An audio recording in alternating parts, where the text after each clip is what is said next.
Hola, hola, ¿me escuchan? Hola. Sí, ingeniero. Ya, Buenas gracias. tardes. Sí, se escucha. He tenido problema con mi computadora, tuve que cambiar, se me ha arruinado. Ya, continuaremos con el tema. A ver.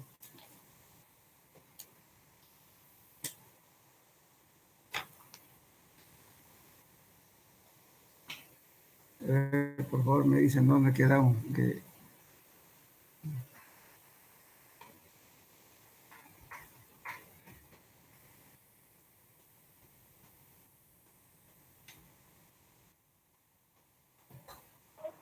Atrás, ingeniero. Ya hemos hablado de los sistemas de, o sea, de exploración, ¿no es cierto? Estamos en eso, ¿no? Habíamos hablado de los métodos de exploración de las muestras lavadas, pues ya hablamos con eso. El SPT también, ¿no? Hablamos, ¿no? Estoy confundido con el que Sí. viene. Esto fue lo último que nos... Creo que nos tocaba un ratito, pero un pequeño repaso. Habíamos hablado, ¿no es cierto?, de los métodos de sondeos, ¿sí? Hablamos primeramente del pozo a cielo abierto, que era ¿no es cierto?, una excavaciones manuales que se realiza y también llamados también pozos romanos, ¿no es cierto?, que son estos. Luego hablamos de los perforaciones con posteadora, que le llamamos pala Iwan o pala Vizcacha, y los barrenos, ¿no es cierto?, de diferentes formas, podían ser helicoides, como ven, estos dos tipos, ¿no es cierto?, helicoides parecidos para la perforación de madera, y estos helicoides también que venían con los elementos cortantes, ¿no es cierto?, pero la muestra viene al medio, se extrae la muestra, especialmente para arcillas. Después hablamos de también muestreadores, ¿no es cierto?, con trampas, y aquí teniendo con puerta, para poder sacar las muestras, ya sea arcillas muy blandas o arenas con agua. Utilizaba este tipo de herramientas. Lógicamente que acá tiene una válvula de retención que cierra la válvula, por si tenemos agua, entonces vamos, seguramente si profundizamos en suelos donde tiene nivel de agua, entonces lógicamente que el agua tiene que subir por los tubos de extensión. Entonces, si queremos sacar, entonces hay un empuje del agua. Para que no haya ese problema, ¿qué hacemos? Colocamos aquí una pequeña válvula con un resorte y unas ventanas laterales. Entonces, cuando estamos arrancando el muestreador, entonces esta bolita se cierra, ¿no es cierto?, no deja que el agua ingrese y se quede la arena. Aparte de eso, se cierra esta válvula, aquí una especie de bisagra que hay acá. Se cierra y el agua sale por los orificios que tiene en la parte lateral, el cabezal de este muestreador. De ese modo podemos recuperar muestras, repito, de arenas con agua, o también arcillas muy blandas, que a veces se chorrean, entonces no se puede recuperar la muestra. En ese caso se emplea esto. Esto más que todo para suelos duros, donde permite cortar las muestras para que ingrese a este tubo muestreador. Esos son los barrenos, digamos, ¿no es cierto? Pero lógicamente que estos muestreadores tienen la desventaja de sacar muestras alteradas. Ya, entonces, también recomendaba, ¿no es cierto?, que en el informe técnico que ustedes realicen no hablen de pala Vizcacha, hablan de pala Iwan, o simplemente pala posteadora. Normalmente esta pala viene de una longitud de 30 centímetros, con un diámetro de entre 3 o 4 pulgadas, no necesitamos más. Y lo hacemos corto, ¿por qué? Porque tenemos que encontrar los límites, ¿no es cierto?, de los estratos. Entonces, si lo hacemos muy largo, entonces, como se está alterando la muestra al girar este aparato, entonces vamos a distorsionar mucho al dibujar el perfil geológico. Entonces, por eso se hacen cortos estas herramientas. Ahora, si no nos interesa mucho en detalle, digamos, hacer los estratos, dibujar los estratos, entonces podemos fabricar una cuchara, digamos, ¿cierto?, de 1 metro, si ustedes quieren, para avanzar con el trabajo.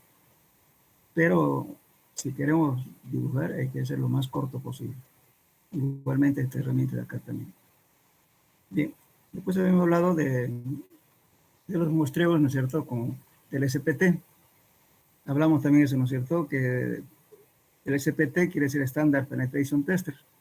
Es decir, penetración estándar, en el cual utilizamos un martillo Este es un método dinámico, también llamado ensayo normal, ensayo SPT, en fin, diferentes formas de expresar, pero su verdadero nombre es Standard Penetration Tester en inglés. Y también hay otra variante que es el CPT Cone Penetration Tester. Esta es penetración cónica en español.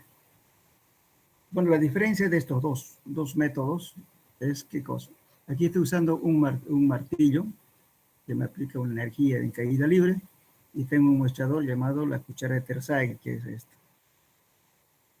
Entonces, el muestrador es bipartido, fíjense, se parte en dos, solamente que se le forma un cilindro cuando hacemos el acople aquí en la parte inferior y la parte superior, o sea, perdón, inferior y la parte superior. Esta es la punta, o llamada también zapata. Eso tiene una rosca de un tubo cerrado y una rosca, y aquí atrás también un tubo cerrado y rosca. Entonces, si lo unimos, de ese modo unimos estos dos tubos y te va a quedar un cilindro bipartido, partido en dos. Entonces, cuando ya muestreamos, ¿no es cierto?, vamos a aplicar una cierta cantidad de golpes para penetrar los 30 centímetros. O sea, cuando trabajamos con agua o con presencia de agua, necesariamente tenemos que utilizar una cuchara normalizada de 80 centímetros, que es esta. Entonces vamos a desechar los primeros 30 centímetros, entonces vamos a marcar 15, 15, esos 30 se desechan. Los otros últimos 15 más 15, esos 30 se toman en cuenta como número de golpes para nuestros cálculos. Pero algunos métodos justamente piden de que se anoten los dos. A veces es conveniente siempre anotar los 30 primeros y los 30 últimos. Pero la mayoría de las fórmulas vienen los cálculos para los 30 últimos. Ahora, hay una variante de este muestreador para suelos que no tienen presencia de agua. En ese caso podemos usar un muestreador que mida 60 centímetros. Entonces, en ese caso solamente se mete 15 centímetros, se desecha, y los 30 centímetros últimos se toman en cuenta. En total penetramos 45 centímetros. Es una variante, está aceptado por normas. Pero, repito, si utilizamos ya en presencia de agua o de repente estamos haciendo con inyección de agua con las muestras lavadas, entonces necesariamente hay que usar una cuchara que tenga 80 centímetros de longitud. Las cucharas tienen con medidas, como se dan cuenta aquí. Todo está en el espesor de la pared del tubo, la longitud de la zapata, también la pendiente, o sea, este ángulo que forma, ¿no es cierto?, con respecto, digamos, a la longitud y el espesor del tubo, tenemos un ángulo de corte. Eso también tiene que estar normado. Igualmente aquí tenemos un orificio de salida, ¿no es cierto?, como en el caso anterior que expliqué. Tenemos un resorte, ¿no es cierto?, que va a tapar el tubo para que las muestras no salgan del mostrador. Y por las partes laterales sale el agua. Por acá hay un orificio, aquí tengo otro orificio. Entonces, cuando estamos arrancando el mostrador, entonces el agua sale por esta ventana de acá. Y aquí se tapa. Entonces el agua no ingresa, ya no empuja la muestra para que se quede. Porque en suelos que tienen agua es difícil recuperar muestras porque se chorrea la arena y se arcilla blanda igual. Bien, entonces ahora lo que quería era lo siguiente: cuando medíamos las muestras lavadas, o sea, para aplicar este método SPT, como ven aquí hay un trípode, no siempre un trípode, sí, también hay equipo, ¿no es cierto?, ya colocado en un drill, con una torre, ¿no es cierto?, y automáticamente se acciona mediante motor. Aquí, por ejemplo, ustedes van a ver aquí un motor pequeñito que está justamente acoplado a la pata del trípode. Entonces, este motor está normado también por normas, con 3 vueltas, digamos, de esta cuerda, levanta los 76 centímetros cada litro. Entonces, larga, golpea. Otra vez hace que envuelva 3 vueltas, otra vez tiene. Entonces, por eso tiene que cumplir las medidas, para que dé exactamente la altura de caída. Entonces, una vez que sube, se deja caer y golpea aquí. Este se llama el cabezal, este es el tubo guía, este es el martillo. Este martillo puede pesar 63.5 kilos, con una altura de caída de 76 centímetros, o 65 kilos para 75 centímetros de altura.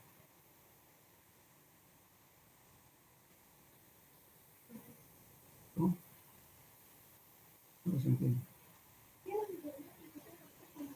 ¿Puedes hablar?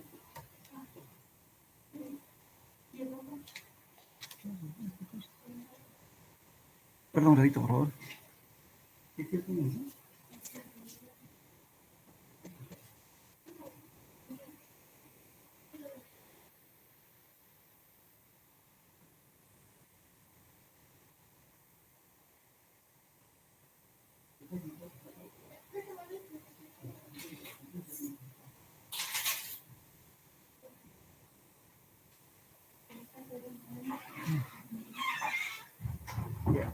Ahora van a disculpar la interferencia. Entonces, bueno, la variación, fíjense, es de 76 centímetros de altura de caída para un peso de martillo de 65 kilos. Y el otro es 76 centímetros de altura de caída para 63.5, hay una variación de 1 centímetro. Y justamente se siempre hace una discordancia en cuanto a la ejecución del trabajo. Si la gente no está adiestrada, puede subir 2 centímetros más o 5 centímetros más, dependiendo del ánimo. Y si está cansado, va a subir menos. Entonces ahí justamente el técnico tiene que exigir de que efectivamente la altura de caída sea exactamente a la medida que se indique, dependiendo del peso del martillo. Algunos equipos ya vienen, acá se coloca una rosca, que es la medida, entonces sube y choca ahí y cae exactamente acá. Eso es a lo mejor colocar en el tubo una tuerca. Todo esto viene con una rosca. Se coloca una tuerca aquí, entonces el operador lo que hace es levanta el martillo hasta esa altura y deja caer. También hay otra, en fin, también hay automatizadas ahora con el motor, ¿no? Entonces dan los golpes, la altura bien controlada, que es importante eso. Alguna vez cuando el operador está cansado, el operador está cansado, entonces no, la altura ya no lo levanta a 75 centímetros, de repente lo levanta a 70, entonces ya estamos perdiendo 5 centímetros, ¿no es cierto? Entonces la energía que cae aquí ya no es la misma. Eso hay que tener mucho cuidado. Bien, una vez que penetramos, lógicamente vamos a marcar en esta barra 15, 15, 15, 15, 60 centímetros. Y vamos controlando para 15, 15.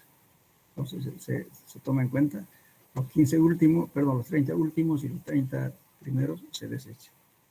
Si es que no hay agua, decía que se puede desechar los 15 primeros y se toma en cuenta los 15 últimos, perdón, los 30 centímetros últimos.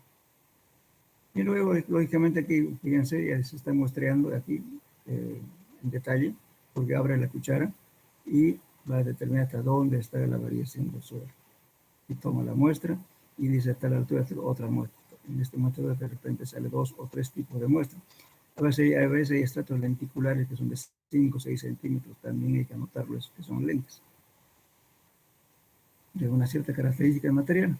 Bueno, todo esto, entonces estamos anotando, ¿no es cierto? Que el registro que vamos a llevar, que va a ser el número de golpes y la corrección que tienen que hacer por número de golpes, ¿cierto?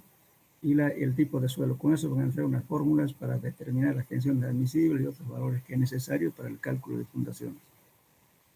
Bien, ahora vamos a ver, supongamos que ya tenemos a bastante profundidad el suelo. Entonces, ya no es factible perforar así en esta forma. Entonces, a veces hay que recurrir, puede ser utilizando justamente un trípode como esta, o de repente un camión con un drill o una torre, ¿no es cierto?, en el cual levanta automáticamente el mostrador y golpea con el martillo. Se saca eso, ¿no es cierto?, y se va haciendo a rotación y metiendo una broca con inyección de agua con bentonita. ¿Para qué? Para estabilizar las paredes. En muchos casos, cuando tenemos terrenos granulares con posibilidad de derrumbe, entonces se coloca aquí un tubo, eso se llama un ADM o tubo de revestimiento, y después se lo recupera. A veces hay exigencias, lógicamente, que cuando eso es fácil cuando está a poca profundidad, pero si estamos a mayor profundidad, ¿qué va a implicar? De que eso, ¿no es cierto?, usted va a tener dificultades en extraer el tubo que ha metido como camisa o como casing, que lo llaman, o tubo de revestimiento o ADM. Entonces, a veces los tubos se quedan ahí. Pero si queremos mayor profundidad vamos a tener más dificultad. Entonces se utiliza justamente el método de las muestras lavadas. ¿En qué consiste eso? Es decir, inyectar agua con lodo bentonítico, hacer la dotación mediante esta misma herramienta e inyectamos el agua mediante un cabezal que se llama el cabezal de Kelly, ¿no? Y toda esta zona se llama vástago. Y después vienen aquí las barras de extensión. Entonces, aquí tenemos un barreno, una broca, como quieran llamar. Hay diferentes formas. Podemos hacer, si tenemos que romper gravas, entonces nos haremos con carburo de tungsteno, o de repente colocamos aletas, ¿no es cierto?, hechos de acero bastante duro, para romper, digamos, materiales duros. Inyectamos el agua ¿para qué? Para levantar los sedimentos que quedan al hacer girar esta herramienta, esta broca, todos los sedimentos se sueltan. Entonces, para levantar los sedimentos a esa profundidad, justamente lo que se utiliza, inyección del agua con lodo bentonítico. Porque la viscosidad del lodo es lo que agarra las partículas y transfiere, hace que salga por acá. Aquí se coloca, aquí está un poquito, faltó el dibujo. Aquí se coloca unos pozos de sedimentación, donde el agua cuando sale se sedimenta aquí, toda la parte sólida, pesada se queda. Y solamente el lodo liviano llega aquí. Una vez que llega acá, otra vez lo reinyecto, haciendo una circulación de lodo. Pero si no hago estas fosas de sedimentación, entonces tengo la posibilidad de que lo vuelva otra vez a inyectar lodo con arena que estoy sacando. Entonces eso no conviene. Siempre hay que hacer una fosa de sedimentación. Entonces en cada cambio de material o cada metro hay que sacar la herramienta de rotación y ponemos esta misma herramienta y golpeamos. Son dos trabajos paralelos. Estamos inyectando agua para poder profundizar el sondeo y sacamos la herramienta y aplicamos el método de SPT. Entonces, cuando muestreamos, y por más que haya agua, ¿no es cierto?, que se toma en cuenta justamente para las humedades, justamente la parte inferior, porque la parte inferior entra en la parte sin alterar.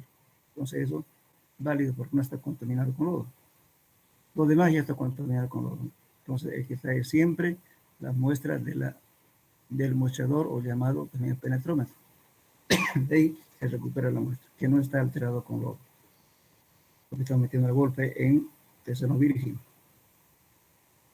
Bueno, se llaman muestras lavadas porque paralelamente estamos muestreando, ¿cierto? Y tomamos muestras a cada metro y a cada cama de material. Y como está mezclado con lodo, entonces siempre va a haber un poco de un material que aglutina en este caso, porque el lodo no es más que arcilla. Entonces, se lo lava en una malla número 200 y luego procedemos a identificar su granulometría, pero es una cosa visual. Pero lo más importante es la muestra que nos sacamos aquí con el metedor. Eso es lo que vamos a plasmar en el papel. Bueno, entonces de esta forma podemos perforar, a diferentes profundidades, si quieren a 30, 40, 50, 60 metros, si quieren. Pero solamente que el trabajo es doble, porque hay que sacar el equipo de rotación, luego poner a caída libre, ¿no es cierto?, utilizando este martillo. Ahora, también este mismo sistema se emplea también en la penetración cónica, por ejemplo, el equipo el método del DPHS. Anótenlo como pregunta complementaria, por favor. Anótenlo. La pregunta como tema de investigación. Procedimiento para realizar un ensayo mediante el D de dedo, P de piedra, PP de H, S de sábado, DPHS. También se llama el ensayo cónico superpesado. ¿Notaron?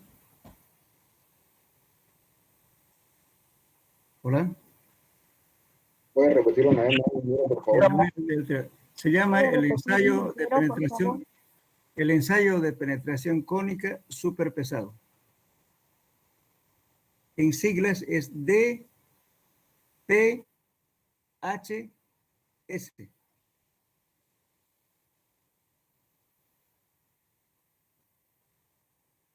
Ya. La diferencia de ese ensayo no es más que colocarle, en vez de que sea un cilindro como esto, le colocamos un cono. Un cono con las normas, lógicamente, ¿no es cierto? Esto lo utilizan bastante los españoles.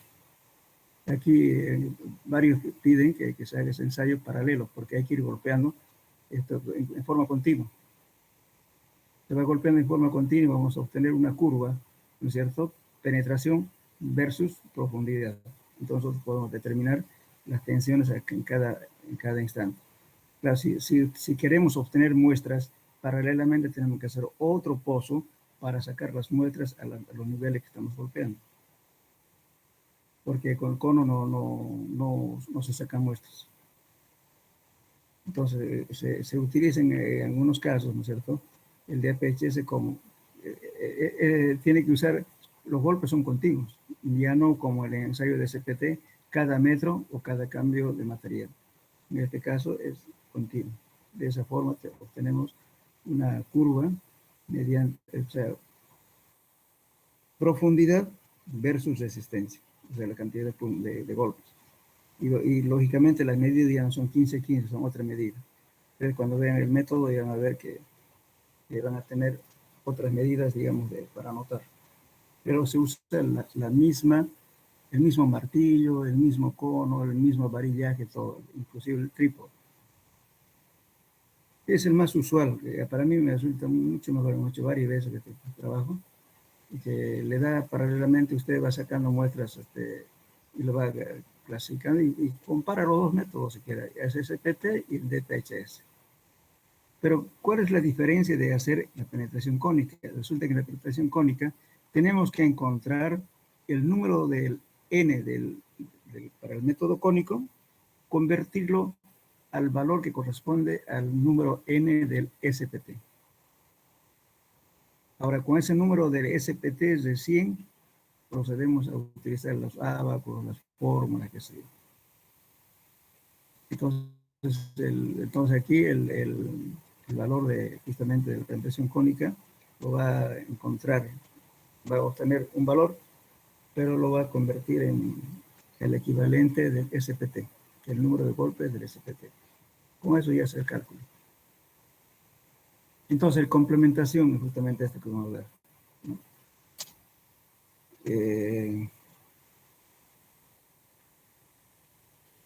¿Cómo encontrar? Anoten, por favor, cómo encontrar el número de SPT con el cono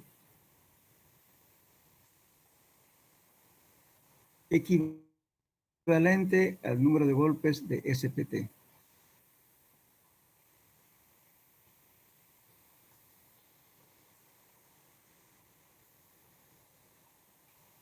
Ya. ¿Copiaron, no? ¿O alguien se quedó?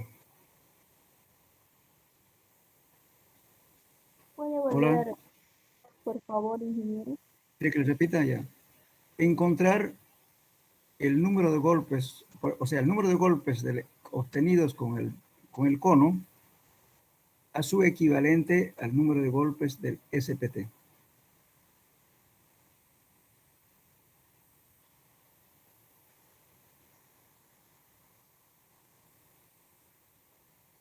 Hay varios criterios, hay algunos con logaritmos, otros directamente toman la mitad, en fin, hay varios criterios. Para el DPHS hay bastante. El DPHS busca en literatura española y van a encontrar. Ahora, el otro método cónico, hay cono holandés, en fin, hay una serie de conos que han titulado varios, ¿no es cierto? Entonces, cada autor ha encontrado un valor equivalente para determinar el número de golpes para SPT. Estamos hablando de método cónico dinámico. Pero hay método cónico con cargas estáticas. ¿Con cargas estáticas cuáles? En vez de estar utilizando, golpeando con esto, simplemente hago, ¿no es cierto? Me voy a tener un gato hidráulico, ¿no es cierto?, montado en un camión y voy a ir aplicando una fuerza estática mediante el gato hidráulico. Y lógicamente, en ese caso, el cono me va a dar la resistencia por punta. En cambio, el método del CPT, fíjense, es como si estuviera hincando un pilote. Entonces, ¿qué me da el valor? Justamente de la resistencia, ¿no es cierto?, friccionante, o de la acción que hace, ¿no es cierto?, la fricción entre este elemento y el suelo, que en este caso es metal. En cambio, el otro determina la resistencia por punta. Vamos a ver aquí un cono.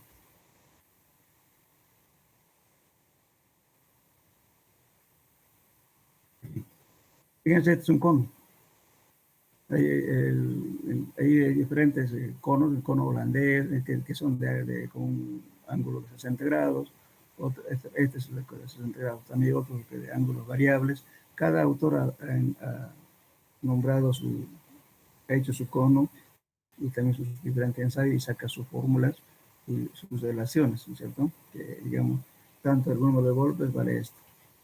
Aquí, por ejemplo, estamos hablando otra variante, que es un cono bien chiquitito. Es el cono del DCP. Fue propuesto por este señor Towers. Y fíjense, es un conito bien pequeño, 20 milímetros tiene apenas de ancho, que son 2 centímetros, ¿no? Y lógicamente el ángulo es 60 centímetros, o sea, toda esta medida, fíjense. Entonces, este es un equipo versátil, bien liviano, que da los golpes obtenidos con esto, buscando esa equivalencia, da los mismos valores del SPT. Este equipo, pero lamentablemente no es muy reconocido, porque en nuestro medio, ¿no? Puede ser que en otras partes lo utilicen bastante. Particularmente yo utilicé bastante cuando estaba en su auge de las empresas petroleras, porque había que ir a terrenos bastante, digamos, escarpados, donde a veces no se podía entrar ni con caballos, ¿no?, para hacer los estudios de suelo, entonces, o a veces entraba con helicópteros. Entonces a veces había que ir con este equipo. Entonces, pero es poco conocido en nuestro medio. Ahora, lógicamente, la penetración cónica con carga estática, ¿no es cierto? Creo que la universidad va a tener, queriendo obtener este equipo. La Universidad de Cochabamba tiene. Pero la desventaja de este equipo, bueno, tiene ventajas y desventajas. ¿La ventaja cuál es? Usted penetra la carga, ¿no es cierto?, y va determinando la resistencia por punto. Además, le va a dar justamente el valor de la fricción y también la presión de poros. Aquí tenemos unos sensores eléctricos, ¿no es cierto?, que viene aquí, que va a dar y va a ir leyendo y va a obtener esos valores. Pero, lógicamente, si tenemos un obstáculo aquí, una grava o piedra, entonces esta punta ya no funciona. O como este cono también es articulado, porque las barras de extensión son articuladas, o sea, son cada metro, cada 2 metros. Entonces, si yo pongo aquí una piedra, lógicamente eso tiende a desviarse. Entonces me está dando datos falseados, porque no me está dando, ¿no es cierto? No hay cómo medir la verticalidad, porque puede irse por un lado así. Entonces, en terrenos que no tengan gravas o piedras, es excelente. Funciona muy bien. Pero en nuestro medio, siempre hay lugares que vamos a encontrar grava y piedra, por eso casi la mayoría de las empresas no tienen este equipo, porque justamente por ese problema de encontrarse gravas. A veces encontramos piedras bolones. Es imposible penetrar con un cono. Bien, pero lógicamente en terrenos que no tengan materiales granulares, como gravas o piedras, es excelente. Bien, entonces, lo que van a encontrar ustedes justamente es la relación. Si este es el método estático. Por ejemplo, es un método dinámico, porque estoy golpeando con este martillo que pesa apenas 4.6 kilos. Para 8 centímetros, digamos, ¿no es cierto?, que penetra, voy a golpear con 4.6 kilos que voy a golpear en este cabezal, y voy a ir contando, ¿no es cierto?, cada 8 centímetros voy a ir midiendo la cantidad de golpes, y eso es el equivalente al valor del SPT. Este es un método cónico también dinámico. Estamos usando un martinete. El de PHS también es dinámico. Pero si hablamos con carga estática, son estos. Aquí es estática. Entonces, esto está determinado de resistencia por punto. Entonces, por eso busca su equivalente al SPT. Entonces, este, en cambio, el autor ya hizo y directamente encuentra la que encontró y la relación de cantidad, digamos, de penetración con este cónico de equivalente a lo que da el SPT. En cambio, el otro método hay que buscar su equivalencia, ¿no? Hay que convertirlo. Es el método cónico. Lamentablemente en nuestro medio, cuando ustedes saben que nuestra tecnología está tan mal, si se arruinó un sensor, bueno, ya queda inhabilitado este equipo. Nuestra tecnología está muy retrasada en nuestro medio. Bueno, aparte de esto, hay presiómetros. En la próxima clase voy a mandar al auxiliar para que les pase, ¿no es cierto?, los ensayos que hay presiómetro. ¿Qué es un presiómetro? Es justamente hacer perforaciones y luego mediante presión, ¿no es cierto?, lateral se va determinando los valores de tensión admisible, presión de pore, etc. Esos son los métodos que se utilizan más en suelos que son suelo fino más que todo. Entonces, los europeos utilizan bastante este tipo de piezómetros. Yo no puse aquí porque, bueno, no tenemos, digamos, los suelos que se adecuan a ese sistema, pero es conveniente saber. De todos modos, voy a preparar unas preguntas adicionales para que ustedes investiguen y a darte información en internet. Bien. Ahora, viendo un poco, no sé si con ustedes ya hablamos sobre esta misma secuencia que estamos haciendo aquí de muestras lavadas. Si hemos hablado, ya me dicen, por favor. Quiero indicarles cómo es el procedimiento de hacer el pozo de agua. Justamente ahí empleamos el método de las muestras lavadas. Ya hemos hablado con ustedes, ¿no es cierto? Hola. No, ingeniero, no. Ya, entonces, no está en nuestro programa, pero sin embargo es importante porque mucha gente no sabe siquiera ni la secuencia, cómo se hace un pozo de agua, ni cómo presentar el orden, ¿no es cierto?, digamos, de los ítems diferentes para hacer un requerimiento de una perforación de pozo de agua. Le voy a indicar así en forma breve, paso a paso, ¿ya? Por favor, porque me ha tocado muchas veces, ¿no es cierto?, que algunos alumnos han sido mis supervisores, que sé yo, pero a veces y de otras universidades también a veces no saben qué es lo que piden. Entonces, basándonos justamente en este método de las muestras lavadas, vamos a hablar de eso. De esto. Bueno, normalmente, como decía, ¿no es cierto?, si queremos hacer un pozo de agua, podemos utilizar un trípode también, si es pozo pequeñito. Entonces, vamos a suponer que es un pozo de 100 o 150 metros de profundidad. Entonces, ¿qué hacemos? Anótenlo, por favor. El procedimiento de realizar un pozo de agua. O para captación de agua, se llama pozo de agua, sino pozo para captación de agua. Primero tiene que haber lo que se llama movilización y desmovilización. Movilización al inicio, después cuando termina el trabajo, desmovilización. Todos los equipos. Ítem 1. 2. Instalación de faenas. ¿Qué es instalación de faenas? Hacer un campamento, ¿verdad? Donde van a dormir, de repente hacer una carpa, no sé, una tienda, hacer un baño higiénico por ahí, que dure unos días, porque el trabajo, si es un pozo profundo, dura una semana, si es más hondo, durará 15 días sucesivamente. Entonces, ¿dónde van a ir a hacer sus necesidades de la gente? Hay que darle una pequeña ducha, de repente por ahí. Todo eso es instalación de faenas. Muy bien. Y además limpiamos el terreno, desbrozar, o sea, sacar el monte, hacer todas las condiciones adecuadas para el trabajo. Y eso también es un ítem. Bueno, ahora el tercero. Una vez, o sea, quiero resaltar una cosa. Si no conocemos un suelo, perdón, no tenemos referencias de la zona de captar agua y a qué profundidad encontramos agua, entonces se hace un estudio geofísico, eso previo a cualquier proyecto. Ese geofísico le va a determinar lo que se llama el sondeo eléctrico vertical, el CEP. Al final de esto vamos a ver con detalles. Es el CEP. Entonces, el sondeo eléctrico vertical le determina todo aquí es aproximado, no es nada real porque no es un muestreo directo como estamos hablando aquí, con sacar muestras.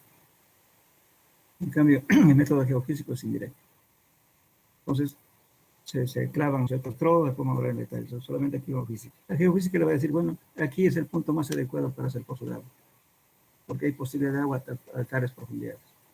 Muy bien. Después de eso, se hace otro ensayo. Enseguida lo voy a explicar. Entonces, previo al ensayo, uno tiene que saber en dónde, en qué punto podemos hacer el pozo de agua. Si no conocemos el lugar.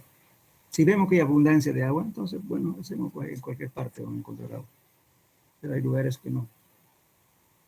Entonces, ahí se hace geofísica. Bien. Ahora, entonces, una vez ya hecho la acción de faena, que colocamos el tubo conductor. ¿Qué es tubo conductor?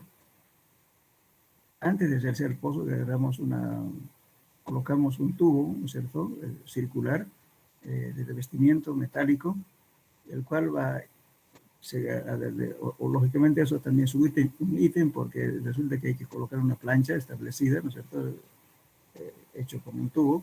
Normalmente se coloca a veces 10 metros, 12 metros, depende de la zona, y eso tiene un costo. Y esto hay que hacerle una perforación con la misma broca o su defecto manual. Luego se coloca el tubo en forma vertical y se le echea alrededor del tubo conductor. Una vez hecho eso, hay que esperar que frague el cemento, que endure. Eso le lleva mínimo 12 horas, o a veces 24 horas. Entonces ha perdido, ¿no es cierto?, casi 2 días de trabajo. Uno de hacer el hueco, poner el tubo, echarle y esperar que seque el cemento.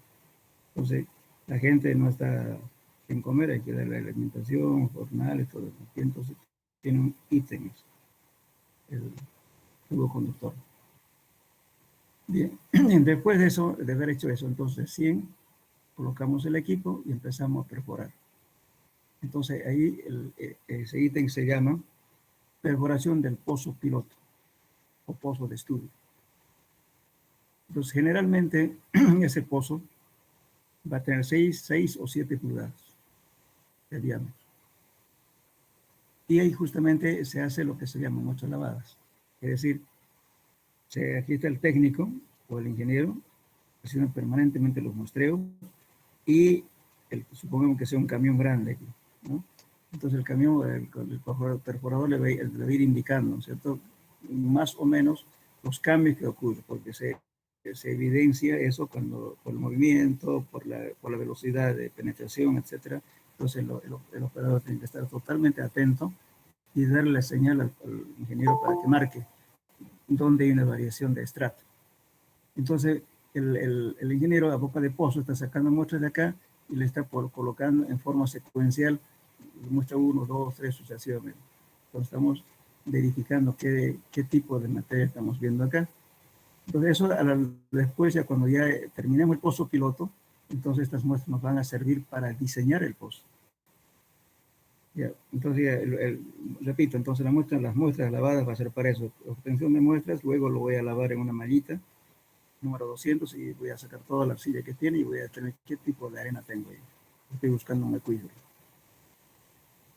Bueno, de ese modo vamos marcando, ¿no es cierto? Estamos registrando en un registro la profundidad, velocidad de penetración, el tiempo de penetración, etcétera, ¿no? Dice arcilla, limo, etcétera. Entonces, una persona permanentemente haciendo un muestreo de boca de pozo. Lógicamente, también aquí hay que controlar la viscosidad del lodo, que se hace mediante el cono de Marsh, o en su defecto también se hace mediante una balanza de Baroid, que se determina el peso específico del lodo. Generalmente se trabaja en cono de Marsh entre valores de 35 para arriba de 35, 40, 45, hasta 48 se puede trabajar. ¿Qué quiere decir 48? Tengo un cono calibrado, el cual tiene un orificio también calibrado, y voy a contar la cantidad de tiempo que tarde en vaciarse el lodo que he colocado en el embudo. Ese embudo se llama cono de Marsh. Entonces, si tarda 42 segundos, digo, el número de Marsh es 42. Entonces, ¿qué quiere decir? 42 segundos me tardó en vaciarse ese lodo. Y la viscosidad del lodo, entonces, la viscosidad del agua para vaciarse esa misma cantidad tarda aproximadamente 32 segundos. Entonces, si tengo 40, quiere decir que ya está más denso. Si tengo 45, mucho más denso. Tengo 50, mucho más denso. Es decir, y esa densidad es importante porque con eso estoy arrastrando los sedimentos para sacarlo fuera. Bien, entonces vamos a determinar los muestreos. Bueno, finalmente terminamos el pozo piloto o pozo de estudio. Una vez obtenido el pozo de estudio, bueno, hacemos el perfil y luego con eso decimos, bueno, aquí no hay posibilidad de agua. Acá hay posibilidad de agua. En fin, diseñamos ya todo la tubería, cómo vamos a colocar, a qué niveles vamos a colocar los filtros, a qué nivel vamos a colocar los tubos ciegos, digamos, ¿no? Entonces diseñamos. Paralelamente, es un diseño por el muestreo que se está haciendo.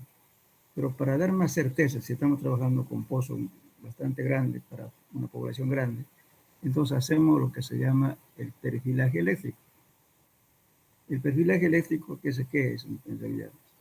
Meter una sonda, ¿cierto? Que le va a dar 3 valores, de resistividad, rayos gamma, etcétera, le va a dar una curva, igual que hacer un electroencefalograma a diferentes profundidades, y en base a eso, entonces el geofísico determina de que aquí acá hay posibilidad de agua, de que aquí hay grava, no es conveniente colocar esto, aquí hay arcilla, no hay agua. Entonces eso nos permite diseñar el pozo. Y también paralelamente el muestreo también es una gran ayuda para determinar cómo lo vamos a diseñar este pozo. A veces para abaratar costos, si hay harta agua, nos basamos nomás en la observación visual y la granulometría que se hace en campo. Porque el trabajito de hacer el sondeo, perdón, el perfilaje eléctrico le va a costar unos $1,500 a $2,000. Lo que cobran las compañías que tienen este equipo. Igualmente la geofísica, previo al hacerle la perforación, también se le da otros 2,000. Ya son 4,000, a veces hasta más, pero $. Entonces, si voy a hacer un pozo pequeño, para una población pequeña, ¿para qué va a gastar $4,000 si puede usarlo? Pero eso para usarlo tiene que ser justamente bien muestreado, las muestras que se está sacando de la boca de pozo. Entonces, con eso ya diseña, y recién usted va a hacer el ensanche del pozo. Entonces, después del pozo piloto, vendría entonces el diseño del pozo. Como otro ítem, por favor. Diseño del pozo. Y también después del mismo estudio, ¿no es cierto? El pozo de estudio nos va a determinar qué anchura le vamos a hacer el pozo final. Va a depender del tipo de material circundante al pozo para poder hacer el ensanchamiento del pozo. Si son suelos, entre más cercano sean los acuíferos, mayor cantidad de agua. Entre más ancho el pozo, menos agua. Algunos tienen criterio de hacer un huecazo muy grande y sin embargo su producción va a ser menor. Hay que tratar de que siempre esté lo más cercano posible los acuíferos. Pero el ancho mínimo tiene que ser 2 pulgadas a cada lado, no menos de 2 pulgadas, para colocar la grava de empaque o lo que se llama prefiltro. Entonces, una vez diseñado, hemos determinado, digamos, cuando estamos haciendo el diseño, la abertura del ensanche del pozo. Entonces, como otro ítem es ensanche del pozo. Lo vamos a hacer más ancho. Bueno, y después ya, ¿qué hacemos? Como ya está diseñado la tubería que vamos a colocar y los filtros. Entonces, previamente a la colocación de los filtros, viene otro ítem que se llama el prelavado. El prelavado, que es inyectar agua limpia, sin lodo, para bajar la viscosidad del lodo, que de tal modo que me permite meter el tubo. Si no, el tubo no va a poder entrar por flotación, porque la densidad del lodo impide que entre. Entonces, por eso hay que llenar el lodo. Eso se llama lavado preliminar. Una vez, y eso es un ítem, ¿no? Anótenlo como ítem, lavado preliminar. Después de eso, ¿qué hacemos? Colocamos recién el procedimiento, dice colocación o de la tubería, o el entubado que llamamos, otro ítem. Entubado. Entonces, ¿qué entubado? ¿Qué quiere decir? Que vamos a colocar los tubos en forma como estaba diseñado. En la parte de abajo siempre va el decantador. El decantador es el tubo ciego, el aquí cerrado, y aquí también ciego. Entonces, el decantador tiene el objetivo de que cualquier sedimento que ingrese al pozo se precipita aquí y se quede como, que se acumule aquí, para que no dañe la bomba. Por eso siempre en los pozos se debe hacer mantenimiento, no es eterno. No esperar que el sedimento venga aquí y le llegue al pozo, al tubo, perdón, a la bomba, y que después la bomba se arruine. Entonces hay que hacer siempre un mantenimiento. Entonces, cuando el sedimento ya está lleno, entonces seguramente va a taponar los filtros, va a haber menos producción de agua, etc. Entonces hay interferencias. Bien, entonces empezamos a colocar los tubos tal como estaba dibujado. Listo. Ahora, después de eso, viene el otro ítem que se llama engravado. O colocación de la grava, si quieren, ¿no? Entonces, ahí, ¿qué hacemos?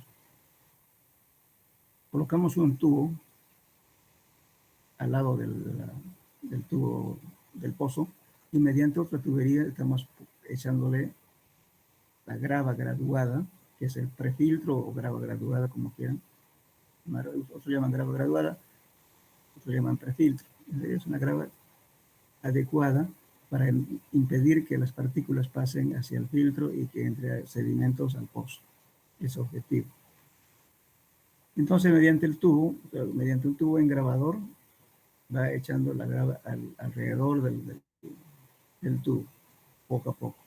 Entonces se coloca un tubo, un embudo, la grava y agua. Se va echando acá, hasta que vamos rellenando con la grava, hasta una cierta altura. Y una vez colocada, ¿no es cierto?, la grava, procedemos a lavar el pozo. El lavar el pozo significa limpiar, y limpieza del pozo se llama otro ítem. Se pongan como otro ítem, limpieza del pozo. En limpieza del pozo voy a colocar una manguera con aire comprimido y voy a ir metiendo aire, ¿no es cierto?, para sacar todos los sedimentos que están volando por aquí. Va a salir agua turbia. Y sencillamente voy a ver la cantidad de tiempo, ¿no es cierto?, que es necesario para activar el acuífero y además hacer la limpieza del pozo. Bueno, si se ha hecho adecuadamente en poco tiempo, entonces la limpieza no reviste mucho trabajo. Pero algunas veces cuando tardamos por alguna razón mecánica o cualquier problema que hubo, entonces toda la arcilla, la ventanita que se ha ido, entonces lo deja como a los acuíferos como revocado. Entonces la permeabilidad es baja. A veces tampoco, ¿no es cierto?, la grava no entra muy bien, a veces no está frenando el sedimento lateral, está filtrando el material fino, entonces hay que hacer, si no se puede, con inyección de aire, pues ¿qué hacemos? Empezamos a hacer lo que se llama el pistoneo. El pistoneo significa ¿qué cosa? Colocar a la herramienta de perforación que se va a inyectar, que se va a meter a través del tubo y que ya se colocó como un inflador, ¿no? Un disco metálico con otro disco de goma o bien suela. Igual que un inflador. Entonces, ¿qué hace? Se mete agua por la tubería de la perforación y se va bajando y metiendo, ¿no? Y además inyectando agua. ¿Para qué? para que hagamos toda la remoción de las partículas que están pegadas a los acuíferos. Entonces, sacamos la herramienta y otra vez colocamos, hacemos la limpieza con aire. Si no funciona eso, entonces, ¿qué hacemos? Vamos a volver otra vez, ¿no es cierto? Procedemos ya al lavado químico. Entonces, mediante la tubería, vamos a echarle agua con un compuesto químico, que es el polifosfato de sodio, que es lo más económico y lo más fácil para conseguir en nuestro medio. El polifosfato de sodio no es más que un dispersante, es decir, a las partículas de arcilla los libera, los suelta las partículas, deja que se unan, que no se unan, entonces están sueltas y se desprende de las paredes, digamos, del pozo. Entonces, una vez eso se deja, una vez inyectado, se lo deja durante 24 horas. Y se procede a hacer la limpieza otra vez, pistonear y meterle aire.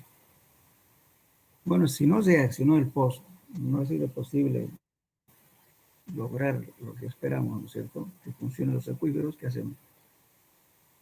Otro ciclo de lavado químico. Bueno, imagínense ese tiempo, ¿no? Que le cuesta el químico, tiempo que tienen que estar la gente reaccionicamente en el interior del pozo. Todo eso es dinero que a veces, ¿no es cierto?, no está presupuestado porque siempre estamos pensando en lo mejor, que solamente con la limpieza de aire va a salir bien el pozo. A veces siempre hay que prever algo, ¿no es cierto?, que puede ocurrir este tipo de eventos. Ya, bien. Ahora sí, ya no funciona ni con eso. Entonces, ¿qué hacemos? Lavado con hielo seco. Pone el hielo seco al interior del tubo. El hielo seco tiene al menos 140 grados centígrados de temperatura. Entonces, esa inflación, bueno, hace una onda expansiva tan grande, ¿no sé, que remueve. Y entonces el agua, ¿no es cierto?, y la arena, todo el sedimento es expulsado hacia arriba por la gran presión que se produjo con el contacto con hielo seco. Pero eso se hace solamente cuando tenemos una tubería bastante resistente. Puede ser como hacerlo al carbón o así, pero si van a usar plástico, ni se imaginan hacer eso, porque lo pueden partir la tubería y lo destrozan. Por eso tiene que ser una persona con mucha experiencia que haga ese trabajo. No un novato, no lo arruina su pozo. Bien, una vez ya hecho toda esa limpieza, que se ayudan, ¿qué hacemos luego? Hacemos el desarrollo del pozo. Ese es bombear durante 48 horas, 24 horas, y luego vamos haciendo la verificación del volumen que está acá.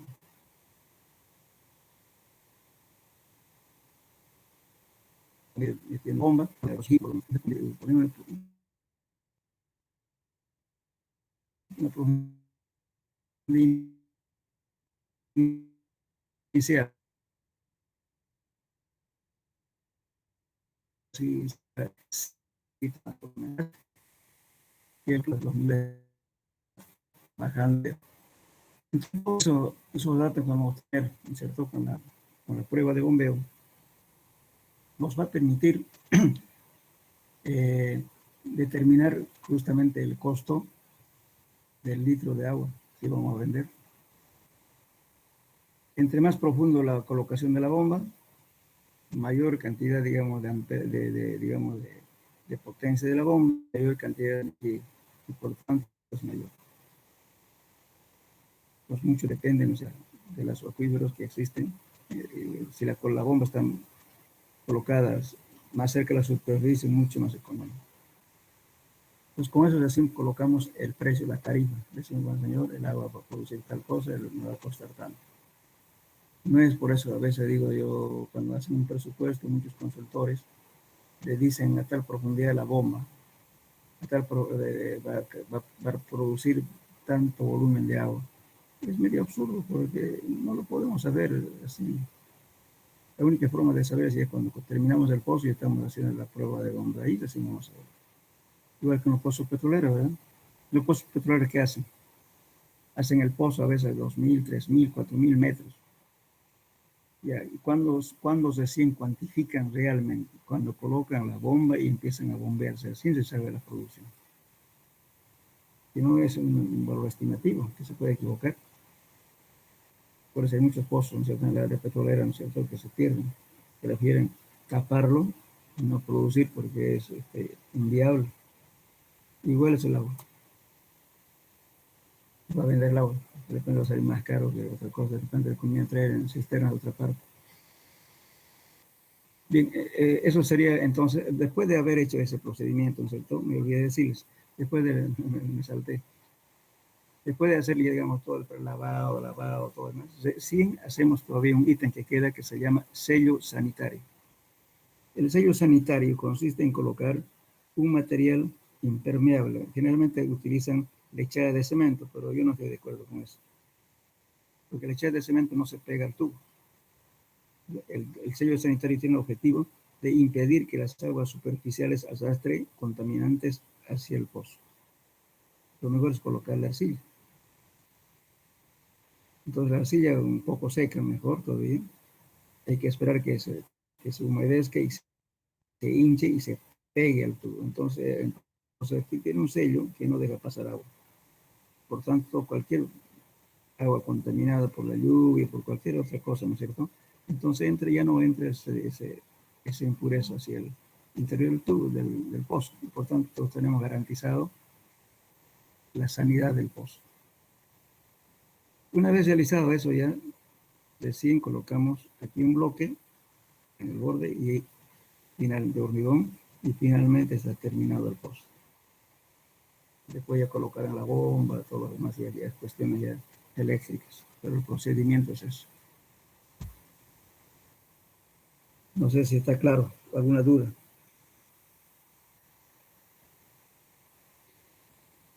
Hola.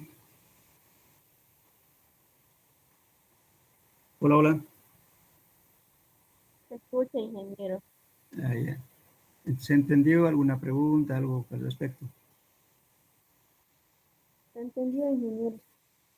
Sabe que mucha gente que egresa de la Gabriel a veces trabaja en alcaldías de las provincias, y ahí están de fiscales para pozos de agua, haciendo proyectos para pozos de agua, y a mí a veces me molesta mucho porque parece que no leen la secuencia que les dije.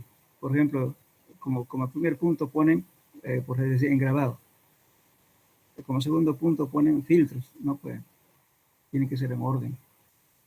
Primeramente, como le dije, ¿no es cierto?, movilización, instalación de faenas, tubo conductor, pozo piloto, ensanche del pozo, la limpieza del pozo, engravado, todo lo demás, en forma secuencial, hasta que termine el pozo, es el procedimiento. Entonces algunos lo ponen en cualquier punto para que no se parezca a otros proyectos que han copiado, sin saber qué están haciendo. Bueno, eso era lo que quería adicionar. Un material está incluido en mecánica de suelos 1. Bueno, continuaremos entonces con nuestro tema. Tenemos clases hasta las 6:15, ¿no? Sí, ingeniero, una consulta Sí. que puede acerca de la materia. No sé si el avance, lo que hemos ido avanzando hasta esta clase, ¿no? Si lo podemos encontrar quizás en la plataforma o en algún otro lado para que lo repasemos. Justamente hay que ponerse de acuerdo con el auxiliar, porque el auxiliar va a ser el mismo del anterior semestre. Ellos ya tienen grabado lo que se dijo el anterior semestre. Pueden pedirlo, o si no, alguien puede grabar lo que se está hablando, lo que se está exponiendo, para que lo tengan y se los pasen, porque el año pasado hicieron eso. Un alumno grabó todo y se los pasó a todos. Y creo que el auxiliar lo tiene, esa copia. Sería conveniente que lo tengan. Entonces, con el auxiliar nomás Sí, sería, ¿no? mejor. ¿Ya? Sí, gracias, Ahora, ingeniero. el asunto de suelos, o sea, lo que es laboratorio, ya el anterior semestre los pasé, que tengo un manual justamente de suelos 1 y suelos 2. Ya se los pasé completo, el librito completo, pero si no lo han conseguido, si no lo consiguen, me avisan para que vuelva a reenviar. Eso pueden imprimir, está con pueden, el tamaño del libro, entonces pueden imprimirlo. Eso les va a servir para suelo 2 también. Está con ejemplos, con todo. Dice el manual, voy a buscar con qué tema está.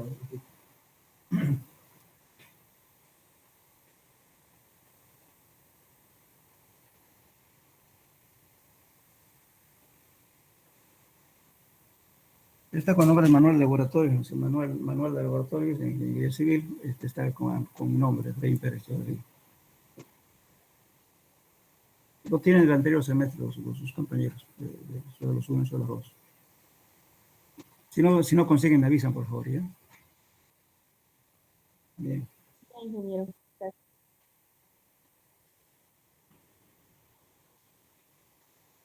Entonces, antes de que hablemos de estas fórmulas, vamos a hablar un poquito de geofísica. Falta poco tiempo. Esto ya hablamos, ¿no es cierto? De la programación roca, no hablamos de esto. ¿Hola?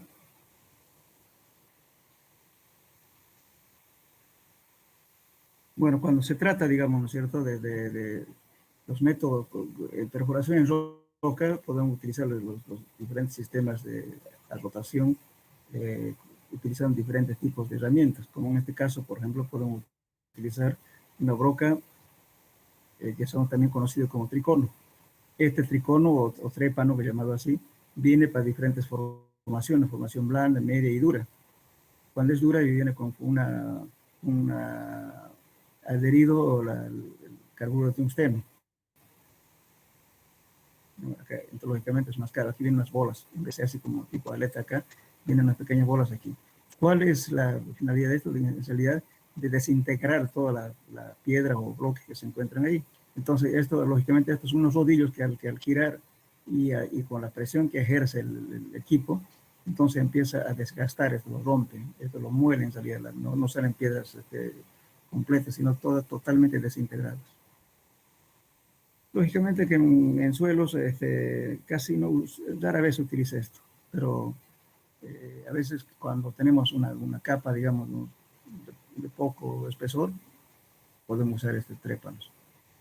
En pozo de agua se utiliza bastante esto. Después tenemos otra broca insertada de carburo de tungsteno. Esta es una broca sencilla que solo puede fabricar. Fíjense, no es más que un tubo con 2 orificios donde sale el lodo. Y aquí está colocado un pedazo de vidia. La vidia es lo que se coloca, lo que utilizan los torneros. Se lo suelda con bronce y ya tiene la broca. Y este tubo, y lo está tapado, tiene los orificios para que salga el agua por aquí. Entonces esto lógicamente se perfora a rotación. Otro tipo de broca es esta.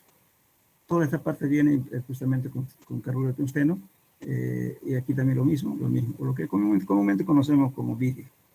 Entonces aquí tiene orificio, aquí también tiene orificio, acá también tiene orificio. Entonces, ¿qué hacemos? Esto lo acoplamos en una cañería con una rosca que va a ir a enroscar justamente a la tubería principal para que gire a través de un tomafuerza. Esto es con la finalidad de romper las rocas. Esto no saca rocas sanas, sino lo desintegra. Ese es el objetivo. Pero si golpeamos esto, se va a desportillar. Esto soporta a fricción, no soporta golpes. Bien, y si no se puede ya con esto, entonces entramos con esto. Entonces esto se llama corona de diamante. Las coronas tienen diferentes tamaños. Fíjense, esto se llama una corona o zapata, ¿no es cierto? Y aquí está vacío.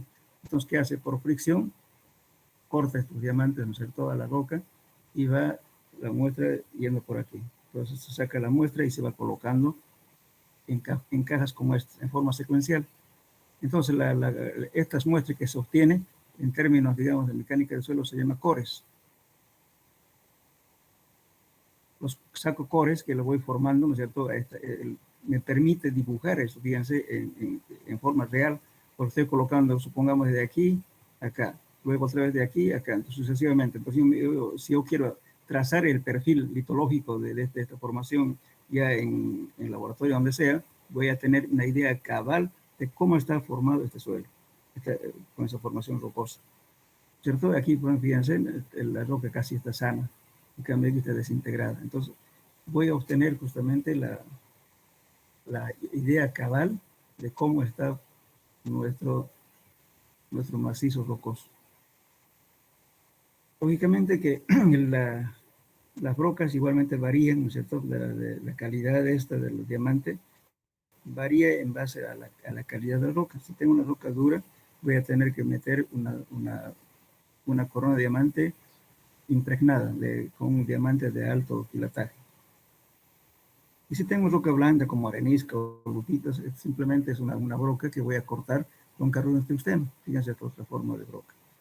Esta broca también es para formación relativamente blanda, pero fíjense ustedes las formas, ¿no? Esta es una broca escalonada, fíjense aquí, y un escalón. En cambio, esta no es recta. En fin, hay una variedad digamos, de tipos de broca que uno tiene que saber escoger para una cierta formación de roca. Por eso es importante, cuando vamos a hacer una perforación, saber su historia de la geología, qué formación geológica tenemos ahí. Pues no es ir a ciegas.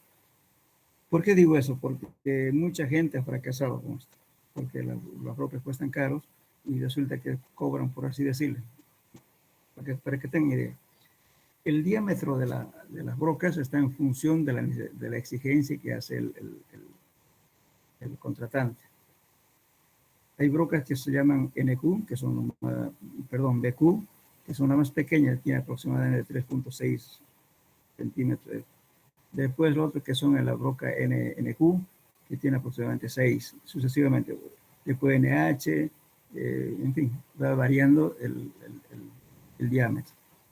Para casos de ingeniería civil, para muestreos, suficiente el más pequeño que es el BQ. Pero si vamos a hacer digamos, el ensayo de Leuillon de permeabilidad, entonces tenemos que hacer necesariamente el NQ. Entonces va a encarecer el tamaño de la broca. Y también el costo de cada broca también viene en función de la calidad de diamante que vamos a colocar. Porque si estamos usando para una formación blanda, entonces usamos diamantes de baja calidad. Eso puede costarle, por así decirlo, una broca de entre 500 y $100. Y si es una impregnada, le va a costar seguramente 1.000 o tal vez un poco más, casi el doble. Eso para romper brocas más duras. Entonces usted no puede decir, ¿sabe qué? Le voy a cobrar, que sé yo, como hacer un estudio de suelo, ¿no es cierto? $35 o $40 por metro. Eso no le alcanza ni para el chicle, ¿no? Porque imagínate que el operador o que no sepa utilizar la broca adecuadamente y solamente le perfore 30 o 40 centímetros y está en pérdida. Hay mucha gente que puede quebrar con un trabajo grande solamente en comprar herramientas. Después la tubería que se utiliza también es una tubería especial, tubos que son bastante resistentes a la abrasión, no es un tubo común. Este es un equipo de perforación con diamante, ¿no? Este tiene la capacidad de entrar hasta más de 100 metros de profundidad. Este puede utilizar las coronas BQ, NQ, HQ, etc. para diferentes diámetros. Entonces el peso total de este equipo más o menos está alrededor de unas 3 toneladas, ¿no? Pesadito. Y luego lo que ven aquí, este es justamente, aquí se llama el cabezal de Kelly, que está metiendo agua con lodo. Aquí, esta es la barra que está empujando, y además no gira, y aquí tiene un elevador de presión, o sea, tiene a la vez, agarra el tubo y le va metiendo presión para que haga más fricción con la roca. Entonces el operador, que es este hombre, tiene que saber qué presión le va a colocar justamente en el lugar donde está perforando y saber cuál de estas rocas va a utilizar. Es importantísimo que el operador sepa escoger su tipo de broca, o la corona, si ustedes quieren llamar, su tipo de corona, para poder hacer el trabajo, porque si escogió mal, estamos fritos.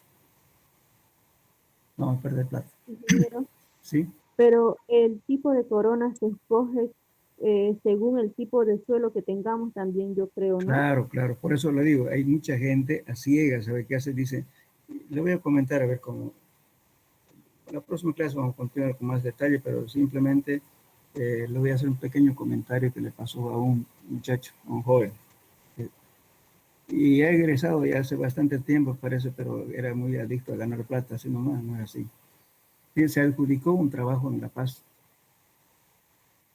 Los que son paseños saben que en el Alto de La Paz hay una roca cuarcita que justamente es del volcán del Huayna Potosí. Son duros. Entonces el tipo dijo, bueno, estaba un trabajo haciendo para unos chinos de guerra. Dice, bueno, voy a hacer los tíos de suelo. Y fue mi competidor inclusive.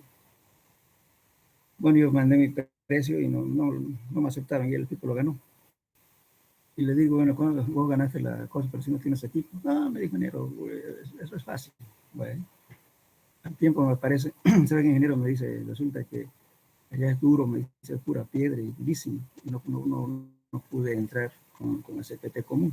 Entonces ahora los chinos me están pidiendo, porque él se había alquilado justamente una gallinita, ¿no es cierto?, para acabar y hasta 3, 4 metros y quería dárselo al pozo a los chinos. Y los chinos rechazaron, dijeron, no señor, usted tiene que perforar 30 metros en cada lugar.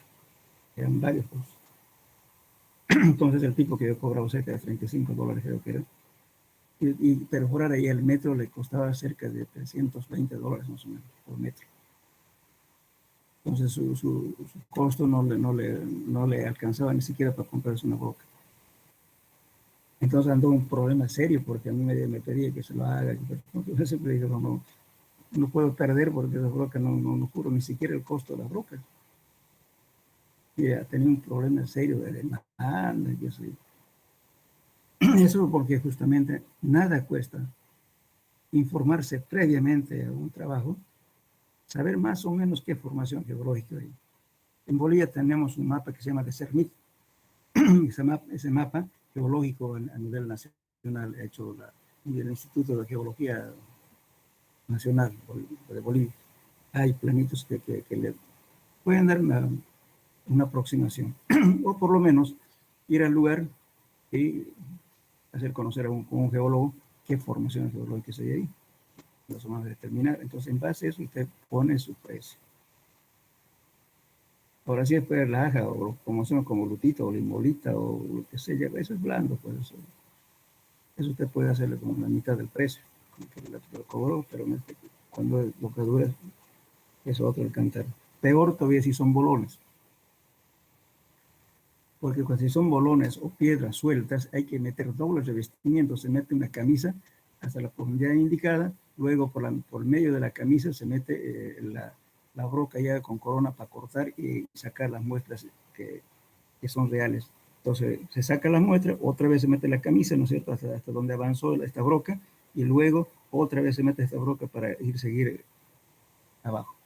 Y si las piedras se mueven, hay que cementar con cemento, sin inyección de cemento, para que las piedras queden agarradas y que al girar esta broca, ¿no es cierto?, pueda romperlos, desgastarlos. Porque si no va a girar la piedrita acá, gira y gira y lo desgasta totalmente su broca y pierde plata y no avanzó nada. Es bastante, por eso en los puentes, en los ríos, hay que cobrar más que le digan a usted el escudo brasilero, ella sabe a qué se está metiendo y sabe qué tipo de broca puede meter. Pero en el río no sabe. De repente esa piedra que le tocó romper vino no sé de dónde. De repente es duro, entonces hay que meter una broca buena. De repente no hay otra broca blanda, sencillamente, y todo se mueve. Entonces hay que meter camisa y hacer echada de cemento para agasar las piedritas por ahí. Por eso, por ejemplo, estas son muestras de ríos, fíjense cómo está requebrajado. Este es cerca de la angostura. Entonces, fíjense cómo es la cosa. Por eso no es conveniente hacer así. Mucha gente ha tenido problemas con eso, porque a veces agarran un global, el cálculo, dicen, de un puente, con más el estudio, todo lo demás, pero no se han dado cuenta de que hacer la perforación le va a costar harto. Y se quedan a veces sin ganar nada. Por eso tengan cuidado alguna vez que averigüen qué formación que hay, visiten, o siempre es conveniente valerse de la persona con más experiencia de la zona, o que haya trabajado alguna vez algo, para que no fracase. ¿Por qué? Porque es malo. Después le meten preso a uno. Ya. Entonces, eso más o menos es la formación, digamos, con esto. Después, la próxima clase les voy a indicar cómo se determina el porcentaje y qué se le requiere todo lo demás. Porque ya estamos, creo, fuera de tiempo. Bueno, no sé si tienen preguntas hasta aquí, jóvenes. Ingeniero, una pregunta más. Sí. ¿La vida útil de la corona o broca termina cuando se gasta o cuando se rompe esta? Mire, buena su pregunta. Ustedes saben que el diamante es como el vidrio. Es resistente a la abrasión, pero al impacto, cero. Se lo rompe como vidrio. Por eso, cuando se trajina las brocas, mucha gente agarra como si fuera cualquier pieza, hasta la tironea. Varias veces yo he renegado con mi personal. Esto hay que ponerle un papel, luego se lo cubre con goma para que no le dañen a los gránulos. Y justamente esto, si en caso se gasta, ya queda en hierro. Muchas veces, cuando no se da cuenta el operador, sale solamente con la barra y la rosca que he hecho aquí. Es en cuestiones de minutos. La abrasión, imagínense, está rotando a veces hasta 500 a 1000 revoluciones por minuto, porque este equipo tiene la capacidad de rotar de 200 a 4000 revoluciones por minuto. Tiene caja cuarta. Entonces, si usted ve que por eso el operador tiene que saber hasta darle velocidad, qué velocidad va a dar para cada tipo de roca.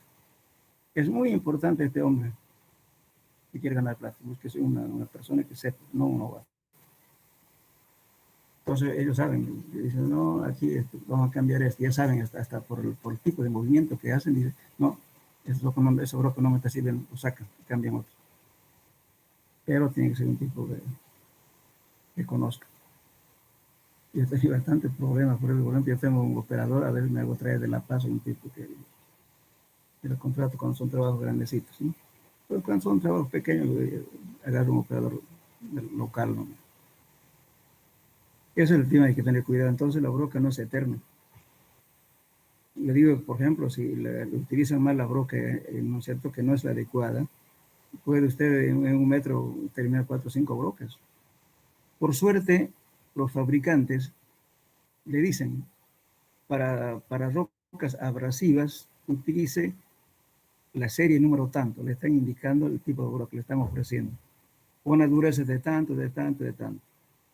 Lo bueno, siempre hay que buscarse un catálogo de los que venden brocas y le están caracterizando para qué tipo de roca sirven esa broca. No es comprar a ciegas. Esa es la gran, por eso hay que conocer un poquito de geología de rocas. Si no sabe por ley, pues uno dice, no, más o menos para tener idea. No hay que aventurarse, como le digo, por abajo a veces no están dando cuenta que lo que va a costar más va a ser la perforación que el mismo cálculo. No porque la persona que hace esto le está cobrando caro, sino por problemas de costos de la materia que está empleando. Por eso. Por ejemplo, cuando hacemos la prueba de permeabilidad de Leuillon, hay que usar un packer y eso es moroso. Eso es como cobrarle el doble trabajo del tipo de lo que va a cobrar por simple perforar. Eso de Leuillon lo vamos a ver después. No se va a cortar ahorita Bueno, entonces quedaremos estos jóvenes. Entonces, vamos a disculpar, anterior clase no pude pasar porque tuve problemitas con mi empresa, así que pero vamos a hacer para ponernos en el mismo nivel del otro grupo. Voy a prepararles algunas preguntas de mecánica de rocas. Bueno, quedamos eso.